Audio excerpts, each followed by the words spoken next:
Привет! В этом видео я расскажу, зачем лить пигменты в воду. У меня есть несколько цветов в упаковке производителя. В данном случае это пигменты Eternal. Здесь стоят Renaissance, Rose Satin, Papaya и Dusty Rose. Цвета выглядят темными, плотными, яркими и насыщенными. И очень сложно понять, как этот цвет будет выглядеть в коже или тем более в губах наших клиентов. Есть разные способы это выяснить. Первый способ – нанести цвет пигмента себе на кожу.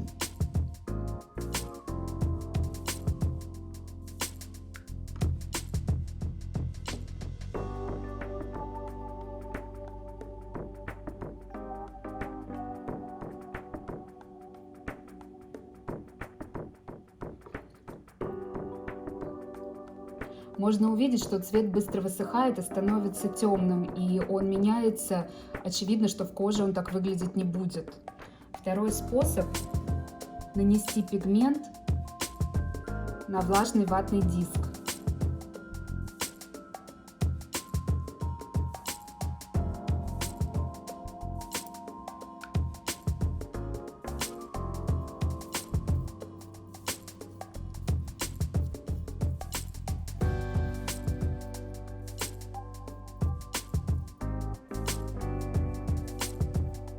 На мой взгляд, так тоже очень сложно определить, что это за цвет, потому что он растекается ореолами составляющих цветов, и они как бы расслаиваются, и так тоже очень сложно понять, что это за цвет. Тем не менее, конечно, эти оба способа, они дают представление, и в голове формируется некое ощущение этого цвета. Третий вариант – нанести цвета на лист бумаги. Это не самый плохой способ. Тут можно, по крайней мере, сравнить цвета между собой, понять, какие оттенки теплее, какие более натуральные, более яркие цвета или темные. И четвертый способ – капнуть пигмент в бокал с водой.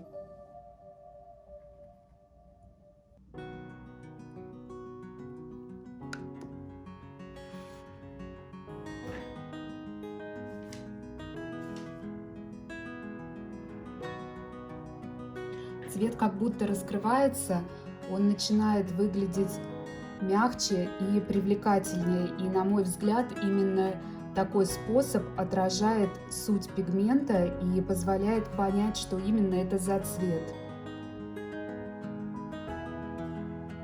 Но дальше вопрос, как это все помогает нам, мастерам перманентного макияжа, показать цвет нашим клиенткам.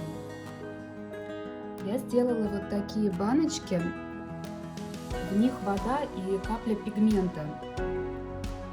Также я подписала на крышечках названия. Эти баночки я храню на работе. И перед процедурой перманентного макияжа я показываю их клиенткам, и они могут выбрать желаемый цвет, и не возникает путаницы в словах: холодный, теплый, натуральный, яркий. Когда они видят пигмент, они более точно могут выбрать и определить то, что им нравится. Также я могу поднести баночку с пигментом к губам клиентки. Я сейчас выберу вот этот красивый нежно-розовый цвет Rose Satin. Многим на вид он очень нравится, но если его поднести к губам, видно, что он светлее, чем среднестатистические губы клиентов, и сразу становится понятно, что он не подходит. То есть как бы он ни нравился женщине, клиентке, очевидно, что таким цветом перманентный макияж не даст результата, яркости или свежести, которую она ожидает. Кроме того, я сделала вот такие вот карточки с компонентами всех пигментов. Компоненты цветов указаны на сайте производителя в разделе «Документация», и называется это SDS-паспорт. Такой документ есть на каждый пигмент. Я просмотрела все паспорта и сделала такие карточки на каждый пигмент. И я могу быстро посмотреть, из чего он состоит, и понять, как этот цвет использовать и стоит ли в принципе это делать. Например, вот карточки для Papaya и Rose Satin. Я вижу тут одинаковый состав, кроме того, пигменты содержат белый и черный красители. Это нужно знать, это важно. Также я вижу, что базовый цвет здесь маджента. Маджента – это холодный цвет, он очень красивый, легкий, и его не страшно использовать на самом деле на губах. Он такой немного флюидный, полупрозрачный.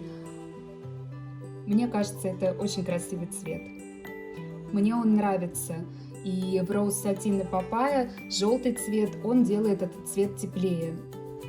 Вот у этого цвета Ренессанс у него другой состав.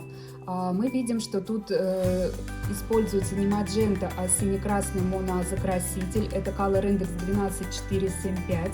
Также тут появляется минеральный оксид железа красного.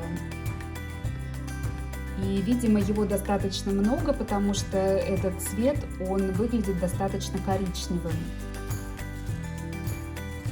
Я хочу показать также цвет Lipstick Red. Он состоит из одного компонента. Он не содержит белый или черный цвет, и это хорошо. Его будет хорошо использовать для создания ярких и чистых оттенков. Теперь я хочу показать, как это будет выглядеть в готовых работах. Эти губы изначально имели холодный голубоватый оттенок, и я работала также пигментами холодной группы. Сразу скажу, что после разбора составов пигментов ни Dusty Rose, ни Mississippi Matte я больше не использую, потому что выяснилось, что в Dusty Rose содержатся фиолетовые компоненты. Я считаю, что ему не место на губах. Также у меня есть эксперименты, которые показали, что этот цвет очень устойчивый. И Mississippi Matte содержит, кроме холодных розовых, что в принципе неплохо, синий цвет. И я тоже считаю, что на губах ему не место, поэтому этими цветами я работать перестала. Если нужен холодный оттенок, лучше брать мадженту. Это предсказуемо и очень красиво. На фотографии можно увидеть, что цвета, которые мы видим в баночках, они отражаются на итоговой работе, и для этого нам и нужно, и есть смысл иметь цвета перед глазами, чтобы понимать, какие все-таки оттенки в итоге получатся. Вторые губы очень светлые, и я работала также основным светлым оттенком Rose Satin, и я его сделала чуть ярче с помощью Papaya и смягчила с помощью Renaissance. Все эти цвета мне нравятся по составам, и я их оставила для работы. Следующие губы принадлежат взрослой женщине, и она хотела очень яркий цвет. Я использовала Papaya, Mississippi Matte, Light Red и Vintage Wine. После того, как я узнала составы Vintage Wine и Mississippi Matte, я перестала эти цвета использовать, я об этом уже сказала. Теперь я хочу поделиться выводами, которые я для себя сделала. Первое. Обязательно надо изучить цвет всеми способами и иметь перед собой образец, на который вы всегда можете посмотреть, потому что держать в голове эту информацию просто невозможно. Необходимо знать компоненты цветов, из чего они состоят, и не применять синие и фиолетовые цвета для перманентного макияжа губ, а также лучше понимать, как их смешивать, но об этом будет другое видео. Ставьте лайк и подписывайтесь на канал, чтобы не пропустить новые ролики.